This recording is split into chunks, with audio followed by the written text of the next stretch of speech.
Alright, ladies and gentlemen, this is Bronco Juggalo, and the sun has come up enough for me to do this review.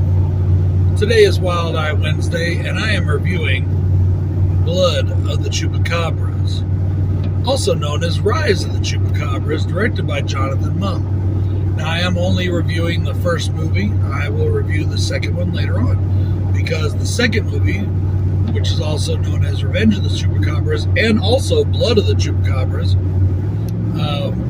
is on this as well, but I'll review that later.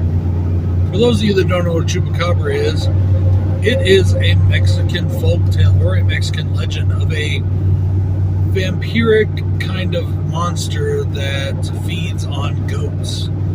Now, I myself have possibly seen a Chupacabra. It was pretty fucking weird. It was in the middle of the night in we were driving the interstate, and we were coming up to Los Lunas, and there was something on the side of the road that looked kind of big and scaly and reptilian and had glowing red eyes. Now, I could have just been dreaming because it was kind of late, but I don't know. Anyways, that's what a Chupacabra is. In this case, in a town in Arizona, a Chupacabra is turning citizens into vampiric slaves and killing others. And it's up to a vampire hunter, his grandson, a waitress, and a group of other people that the mayor threw together to pretend he was actually doing something. It's up to them to stop it. Now, this is an early 2000s, came out in like 2003, shot on video horror film that utilizes early desktop CGI, and personally I kind of wish they would have went with a puppet. And that's what's going to start my cons, is the CGI. I think we would have gotten a much better result out of a puppet and or suit and mask or makeup for the Chupacabra than the CGI we got. And that's just my opinion. I know at the time CGI was a new thing and people were wanting to play with it, so I get it. I just didn't really like it that much. Another con that I have for this movie is that I just don't like the music. It's very generic. It's very kind of stuff you would hear at like a haunted house attraction. I just didn't really enjoy that. Not in this setting for this movie. And my final con is that the movie is just really way too long. It is way too long. They could have done this movie in about, 75, 80 minutes. And instead, this movie is over an hour and a half long.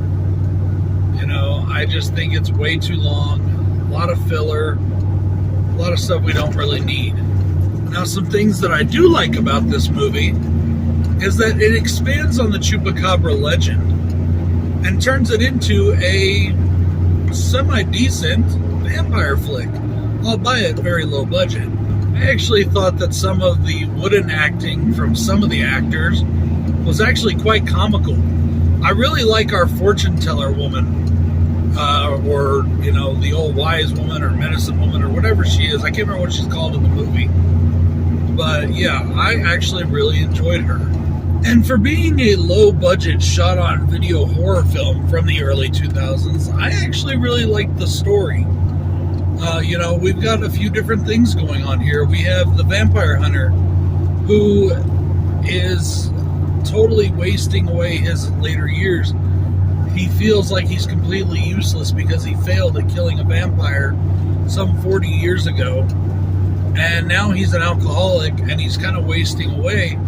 And this new vampire, which turns out to be the same vampire, slight spoiler there, is his reason for living again, and it gives him something to do with his life. And we see a cool kind of little arc there. We have him and the fortune teller are really the only interesting characters, but we do get a few other small subplots. We get the small subplot of a journalist trying to make her way. We get the small subplot of a waitress falling for a gold hunter that saves her life. And there's just a few things going on in this film that were pretty intriguing. I think that for its scope, it was very ambitious. And even though it fails in some areas, it succeeds in others. And altogether, I can't say that I didn't like it. I did like this film. As I said, I just wish it was a little bit shorter. Personally, I would cut out about 20 to 30 minutes of this film. And I know exactly which parts I would cut out. And if I did it, I think this film would flow a lot better. It makes me want to re-edit it myself. So guys, I will say that for my money, Blood of the Chupacabra, which I didn't pay for this one. This one was sent to me by Wild Eye.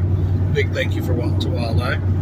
But Blood of the Chupacabras, it's not going to be for everybody. I can tell you that right now.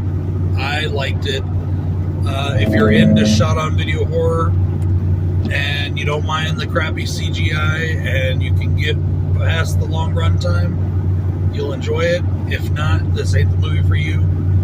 I liked it. I hope you'll check it out at least. This is Bronco Juggalo saying I will see you later with the part 2, which is Revenge of the Chupacabras, shortly. Until next time, everybody, I should concentrate on my driving. Peace out.